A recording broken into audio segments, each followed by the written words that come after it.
నమస్కారం. ఈ నెల 14వ తారీఖున రాత్రి 11 గంటలకి మన కళ్యాణదుర్గం పట్టణంలో గాంధీ సర్కిల్లో ఒక వృద్ధుణ్ణి కొంతమంది యువకులు కొట్టి ఆ తర్వాత అతనికి గాయములు కలుగజేసి ఆసుపత్రికి తీసుకుపోయి అడ్మిట్ చేయడం జరిగింది.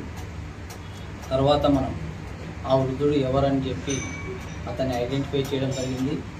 సీసీ కెమెరాల ఆధారంగా అతన్ని ఎవరు హాస్పిటల్లో చేర్పించినారనేటువంటిది కూడా ఆరా తీసేయడం జరిగింది.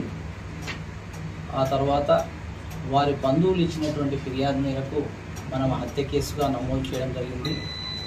ఈ కేసును సీరియస్గా తీసుకున్నటువంటి గౌరవ అనంతపురం జిల్లా ఎస్పీ గౌతమి శాలి ఐపీఎస్ గారు ఈ కేసును ఎలాగైనా మీరు ఇమ్మీడియట్గా ఛేదించాలి, అందులో ఎవరెవరు ఇన్వాల్వ్ అయినటువంటి వెలికి తీయాలి అని చెప్పిన మేరకు కళ్యాణదుర్గం టౌన్ సిఐ హరినాథ్ ఆధ్వర్యంలో 2 స్పెషల్ పార్టీ బృందాలు ఈ కేసులో ఇన్వాల్వ్ అయినటువంటి వాళ్ళని ఈరోజు అరెస్ట్ చేయడం జరిగింది.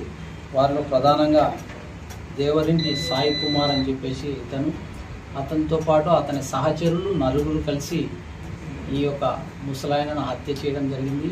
ఇది కేవలం చిన్న వివాదం నిమిత్తమై జరిగింది. దీనికి ఎలాంటి ఇతరత్ర నేపథ్యాలు లేవు.